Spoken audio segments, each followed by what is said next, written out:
What up, guy? This is back to Dar the Traveler featuring Dalila.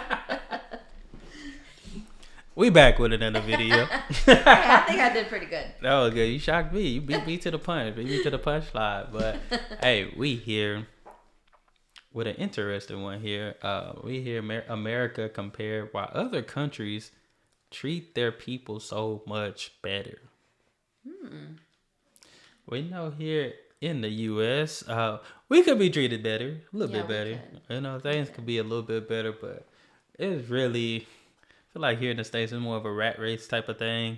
So the more money you got, the more, I wouldn't even say the better you're off in that terms of like mental health and stuff, but the better you're off financially and stuff, it does help like with what you want and the needs you want, you know. But, you know, still a lot of people struggle that have a lot of money mentally, you know. Life still happens. Yep. So money doesn't buy everything. Hey, money it can't. But we checking this out, seeing what it's about. So y'all hit that subscribe button, send out those recommendations. Let's check it out. Like it are made possible by the generous support of my patrons on Patreon. If you'd like to help me make more content like this, consider becoming a patron at patreon.com/secondthought. I'm going to say something that will probably offend many of my viewers. Let me preface this by saying that I, as an American, include myself in the following statement. Americans are quite possibly the most willfully ignorant people on the face of the planet. We have access to the sum total of... It's funny because when he said that, the video that showed with the people... most willfully ignorant people on the face of the planet. We have access to the sum total of all human knowledge, yet our understanding of the world rarely extends beyond our own country. And even then, the majority of Americans believe in a vision of the country that does not actually exist. It's not that we're stupid, we just tend to blindly accept that the US is the greatest place on Earth, and therefore don't see any reason to educate ourselves about the realities of the rest of the world. In this episode, we're going to pull back the curtain on how America actually compares to other countries, and consider why the richest country on Earth fails to treat its people with dignity and fairness. I'm going to provide a list of important topics, then for each item we'll compare the American experience with that of citizens from other nations. Hopefully by providing a side-by-side comparison, you'll be able to see the stark contrast between how most Americans see their country and how it really stacks up against the competition. To give you an idea of just how skewed the American perception of our country really is, let's start with a pretty shocking example. Compensation for what are considered low-skilled jobs. We'll take the quintessential American company, McDonald's. McDonald's is the world's largest restaurant chain by revenue. It operates in over 100 countries and serves over 69 million customers every day. As of 2018, McDonald's was the second largest private employer, with 1.7 million employees, behind Walmart's 2.3 million. How many times have you heard someone refer to McDonald's jobs or workers in a derogatory manner?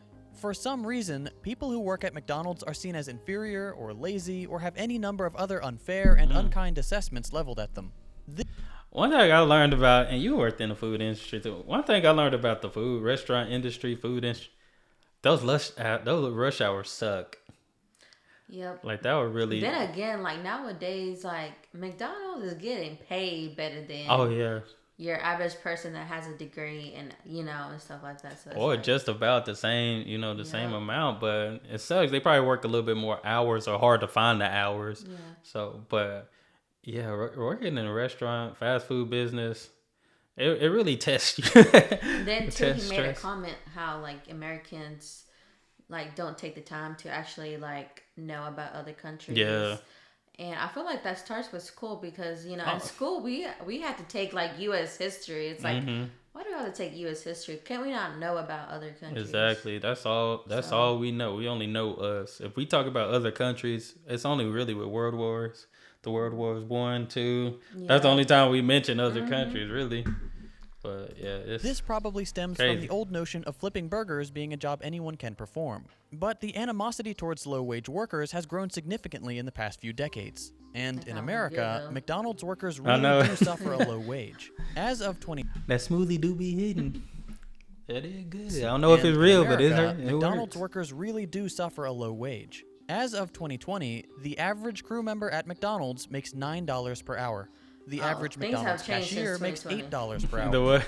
I said that pay has changed since 2020. Yeah, so this 2020, which sucks because COVID. Yeah. Everybody was looking for a job then, though. The federal minimum wage in the United States is $7.25, a rate which has not been raised in over a decade, and which should not be considered a reasonable wage for any position, considering the fact that a full-time minimum wage worker cannot afford to rent a 2-bedroom apartment anywhere in the United States, and can't afford a 1-bedroom apartment in over 95% of U.S. counties. Now, the all-too-common response to data like this is... It's crazy because it's like rent, everything went up except for wages. Yeah. Like, I miss when apartments were 500, 600. Yeah. Well, I think triple that sometimes, or at least double. It happened when we got older. My grandma, I think she was paying like $400. Same apartment worth like $1,000 for a 1-bedroom, and she had a 2 or 3 bedroom for like $500. It's craziness. Something like, well, yeah, it's not a hard job. You should just find a better one. Here's a simple question. Well, that's tough to do. Should any job, regardless of technical skill required, pay workers so little that they cannot afford to rent even the smallest place to live? Not to mention other necessities like utilities, food, and medicine. Absolutely not. Oh, adds up. That is up. inhumane and cruel, especially coming from the second largest employer in the richest country on the planet. Other notable objections include, McDonald's has to make a profit. If they pay their workers more, they might go out of business. First of all, if you can't pay your workers a fair wage, your company should not be in business. End of story. Facts. But again, McDonald's is not struggling to make ends meet. In 2019, McDonald's raked in $21 billion in revenue. But no matter how obvious the exploitation of low-wage workers, Americans are hell-bent on praising the very companies doing the exploiting. Take this article on Reader's Digest, for example. It's titled, "This is what McDonald's workers really get paid." You see that and think, oh, nice. Finally some news showing how poorly these workers are compensated. Then you scroll down and nope, they're actually praising McDonald's, saying things like, the food chain is also great for paying their workers fairly, and McDonald's is one of the highest paying fast food chains in the United States. This level of sycophancy is insane. I didn't know that. If $8 or $9 an hour is some of the highest pay in the industry, that doesn't indicate that McDonald's is paying fairly. It indicates that a massive chunk of the population is being paid poverty wages. This is where taking an international perspective is so critical. If all you see is feel-good stories about how well McDonald's workers are paid, you'll never know how badly American workers are actually being treated. Let's take the same company, same position, but in a different country. Here's a McDonald's in Denmark. The average McDonald's worker in Denmark, for doing the same low-skill job, makes $22 per hour. Well, hold on, I think, too, a lot of the time, they think that, we should pay them $7 or $8 an hour, because a lot of the majority is, kids in high school still. That's true. And it's what are they going to do with so much money if we pay them more? Yeah. That is true. Usually your fast food, especially here, somebody that's making your food probably in high school, just graduated high school, like she said. Or older, because I see a lot of Hispanic workers. Oh, yeah, that's true. But it's you still got to pay people. If you don't want, some young people are going to be okay with $8. But us older folk, we look at something like McDonald's is somebody's second or third job. If you think about it. Here in the States, that's somebody people that's probably here that are older. If you're not a manager, this is probably your second job. So, nowadays people need 2 or 3 jobs just to make ends meet, just to even afford something. But $22 in Denmark, same job. Then too, the cost of living might be higher too. Yeah, which it is. So, but just imagine, we don't know what that McDonald's in the U.S. is, and the cost of living in that certain state could be, Yep. But $8 ain't gonna cut it. You hear Reader's Digest scream from across the Atlantic. $2 per hour. Well, hold on. You hear Reader's Digest scream from across the Atlantic. McDonald's workers in America get paid vacation days after just a year of work. Wow, enticing. In Denmark, when you're hired at McDonald's, not only are you making nearly 3 times what you would make in an American Mickey D's, you also instantly have access to a full year of paid family leave and a pension. No slaving away for a year to prove your value to the company. You're hired and you're treated fairly. Simple as that. McDonald's can afford to compensate all their workers like this, but they won't, because U.S. laws allow them to exploit American workers to the point where they're basically slaves, earning the bare minimum to survive, paying all of their income and often going into debt just to pay rent, and having no way to escape this vicious cycle because they're working such long hours. This is the case across all of America's low-wage jobs, of which there are many. The plight of the low-wage worker is incredibly dire, and all you have to do to understand that is look at how those same workers are treated in other wealthy countries. Let's move on to another topic, work-life balance. Fair wages are definitely part of this equation. If you're paid fairly, you don't need to work a second job, which will free up your time to be spent elsewhere. But we're going to focus on other metrics, specifically the length of the work week, vacation time, and parental leave. Let's start with the US. Most Americans would say that 40 hours per week is full-time. That seems to be the general consensus. But, in keeping with the country's exploitative labor practices, the hilariously named Fair Labor Standards Act does not actually define what qualifies as full-time. That's left up to the employer. Okay, why does this matter? Well, think of your past part-time jobs. Did you get any benefits? Healthcare, 401k? Probably not. Most benefits, when they're offered at all, are reserved for full-time employees. Companies don't want to provide benefits because they affect their bottom line. America is all about cutting costs, and providing workers with fair compensation is a cost. So, imagine you apply for a full-time job at Best Buy. You're offered the job, but they tell you they only have part-time positions, but they can give you almost full-time. They make it sound like they're doing you a favor, offering you more hours than normal part-time. But this is just another example of employers exploiting their workers. And I think part-time is usually 35. It's below 35 hours. I think maybe like 32 or something. Yeah, it's up. It's still up there for a long day of work to get paid that much less and have to still do a lot. If you work 37 hours per week, you're essentially a full-time employee, but they don't have to provide you any sort of benefits. No healthcare, no vacation, nothing. This is a common practice. Companies will hire criminal. people, but keep them just below the threshold for full-time to avoid providing fair compensation. I've seen it happen. I used to work at Best Buy, and they would do it all the time. And that's just the companies who are still trying to... Hey, don't work at Best Buy. Yeah.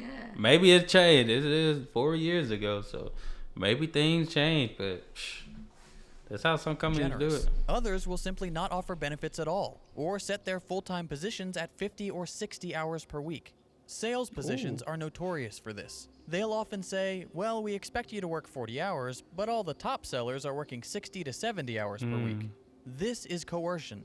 They're trying to pressure you into working more hours to benefit them, and the compensation is never what they claim it will be. By allowing employers to define full-time work, American workers are held captive by corporations, forced to either work absurd hours to qualify for full-time benefits, or find a second job to help cover the cost of things like health insurance. Both of these options lead to a terrible work-life balance, and as real wages have decreased and benefits have been offered less and less over the years, huge numbers of American workers have developed an unhealthy work-life balance. For example, in 1960, when workers had real bargaining power, only 20% of American women worked. Today, 70% of children live in households where both parents are working full-time. Where does all this lead? As of 2020, over 85% of American men and 66% of women work more than 40 hours per week. We work 137 more hours per year than Japanese workers, 260 more than the British, and 499 more hours per year than the French.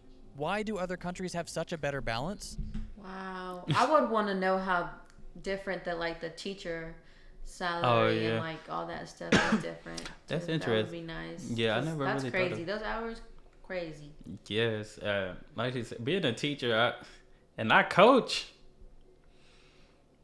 I was going I worked 13-hour days when we had tournaments.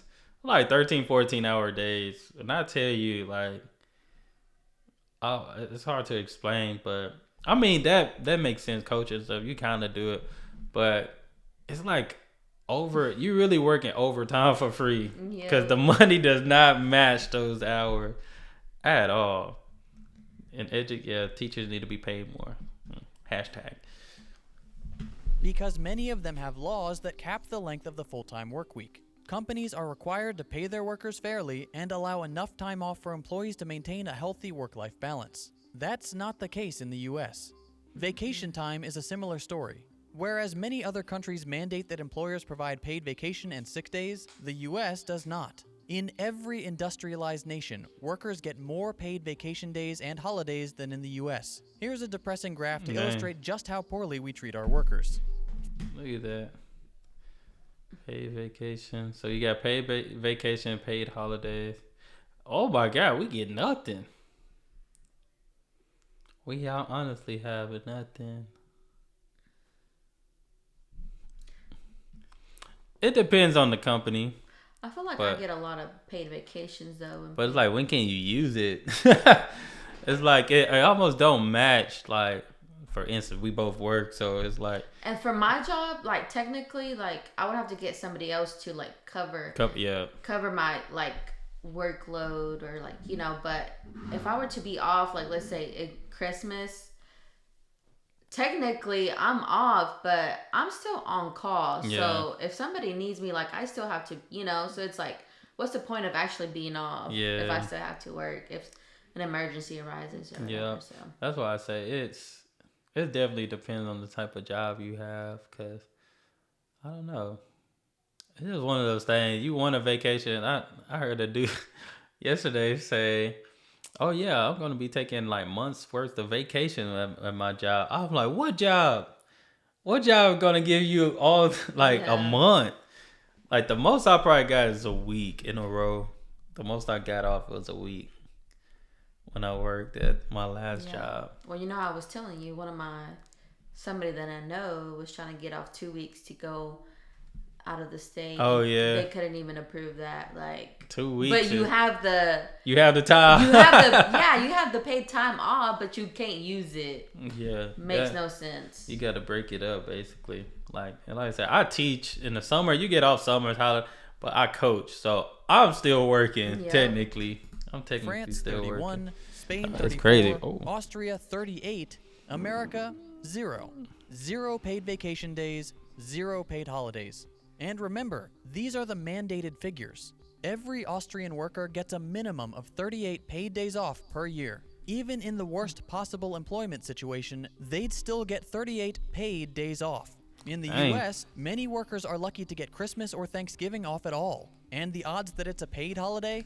Next to 0. Working at Starbucks, you definitely not getting paid parental leave. Many Americans aren't even aware this is a thing, so let me explain. When an employee of a company has a child, sometimes they're offered parental leave, a period of time where they can stay home from work to bond with and take care of their new baby. This greatly benefits the employee, the child, and in the long run, the company, because the employee will be happier, less stressed, and more loyal to the company. Of course, offering paid parental leave doesn't benefit corporations in the short term. And if there's one thing that encapsulates the American business philosophy, it's short-term gains over all else. Mm-hmm. So it won't surprise you to learn that the US is the only industrialized nation on the planet that does not mandate some amount of paid parental leave. This may be shocking to my American viewers because being able to get paid to spend time with your newborn child sounds like an impossible dream in our dystopian labor market. And honestly, it probably is impossible in our current America. We're so invested in self-destructive capitalism that even suggesting the possibility of paid parental leave would put US politicians out of a job. That's not the case in the rest of the industrialized world. In fact, every other OECD nation, and even in many third world countries, new parents are guaranteed at least several weeks of leave. Let's take a look at a few of them. Ethiopia, a country with an annual gross national income of under $900 per person, offers 90 days of leave with 100% pay. Madagascar, 14 weeks at 100%. Afghanistan, 90 days. Denmark, 52 weeks. Madagascar. Is that an actual country? Or like... it should be if it's on. Where is it? It's like out by. If I'm trying to remember on the map, kind of like out. Old. I thought it was just like a movie. No, it's actually a real. It should be a country. I think it's like out. He just mentioned it. It should be like what I seen on the map. It's kind of to itself. It's like you won't really see it on the map.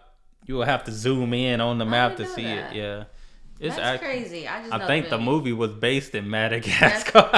Well, you know, a lot of times movies make things up. Yeah, but that's actually real. I just know it's off to itself. It may be close to Africa. I think it's like close to Africa or something like that. But yeah, it's 15 weeks at 100%. Afghanistan, 90 days. Denmark, 52 weeks. Norway, 56 weeks. France, 16 weeks at 100% pay for your first child, up to 26 weeks for your third, on top of 104 unpaid weeks. Lithuania, 52 weeks at 100%, plus an additional 52 weeks at 80%. Dang. Again, the United States does not mandate a single... You can be off a year and still get paid. Just take care of your baby. single day of paid parental leave, even for the mother, and the father is never considered. This means that workers in America have to choose to either pay the exorbitant cost of childcare or have one parent quit their job in order to take care of the child. These are both bad options, which often lead to economic precarity. But that doesn't matter to the companies employing American workers. Profit is the only thing that matters. Hopefully, seeing these labor practices compared like this has made it clear that not only is the US not living up to its claim to being the greatest nation on earth, but also that it consistently ranks poorly and often dead last in terms of labor metrics. Why is it that the wealthiest, most powerful nation on earth can't pay their workers a fair wage, or provide healthcare, vacation time, or paid parental leave? You should realize by now that it's not that they can't, it's that they won't. Everything in America is beholden to the almighty dollar. Profit is the only motivator. If an action does not produce a greater profit, it will not be considered. Over the last few decades, Americans have watched as our livelihoods, our quality of life, and our dignity have all been stripped away by those who already make obscene amounts of money. Those in power say we're all in this together, but that couldn't be further from the truth. The ultra-wealthy and the world's largest corporations rely on Americans remaining ignorant. They rely on us accepting the lie that America is the greatest nation on earth, that it couldn't possibly get any better. All you have to do to shatter that lie is to take a look around the world. Other nations take care of their citizens. Even impoverished nations, or nations that we've bombed into oblivion, take better care of their people than the US does. American workers need to relearn the language of class struggle and work together to break the wheel of the capitalist machine. If we want to claim that the United States is the greatest place on earth, we need to make it that way. Facts. Wow, facts. I mentioned at the beginning of this video that this kind of content is supported by my patrons on Patreon. Shout out to his Patreon, you know. Yeah, I think it's definitely... I feel like the most I ever took when I had the boys was 6 to 8 weeks. 6 to 8 weeks, and guess what? That wasn't paid. That wasn't paid. So that's not even 2 months of maternity. So it just sucks here. I think... Really, America is greed. When you just want money, money, money. When you have enough, especially when you have enough, it just boils down to greed. It's like you can't have enough. For some people, you know, I've seen plenty of videos in Europe. Like, people are okay living comfortably. They don't have to live luxury. That's why they're happy, you know. Not trying to keep up with the Joneses and have the most luxury car or the biggest house. Here in the States, that's how people determine if you're doing good, if you got a nice house, nice car, and all those things, you know. So, but it can boil down to greed. I think the more money people, we see that with celebrities. They make good money, but they want some more. Almost like a Pringle. You get one, you want some more. But yeah. That's an interesting video. It was very interesting, you know, so. But this... I feel like what I got from it is, if we want to have another kid, let's move. Right. Hey, as you can see, we need to go to Denmark, Sweden, Australia, maybe, you know. So there's some places, but yeah, it's that's pretty nice. Very cost efficient to have kids. I'm sure still anywhere, but y'all let us know what you think in the comments below. We kind of shared our thoughts already, but yeah, this is, like I said, this is an older video, so I'm sure, a lot has changed. Don't get me wrong, with but the McDonald's pay. Yeah, but it's like it's still expensive because, like, even though they raised some of the wages, they're steadily raising rent. They're steadily raising water. They're steadily raising insurance. I mean, and all a McChicken used to be $1. Now it's a McChicken. Oh yeah, it used to be $1. Now it's $2.19. A whole dollar. It's insane. Yep. Like, I bought some hot dog weenies. They used to be 98 cents for the cheap ones, you know. 108. I'm like, why? Then I went back. 120. Why? These are the same weenies. What? But you see, all that raising, and people steadily getting, let's raise rent by $1,000, but you still gonna make that minimum wage of $8. Mm-hmm. Like, come on, match my wages to my living. Yeah. Because $8 is not gonna do that. What is that? $8 working 40 hours a week. That's barely even. That's not even $400. That's not even really. Once they take taxes, that's not even $300 a week. Once those taxes hit, and the more you make, the more they're gonna take. So, but that is true. Other than that, that's all we have. Y'all hit that subscribe button. And y'all be blessed, be the best, and be you. We out.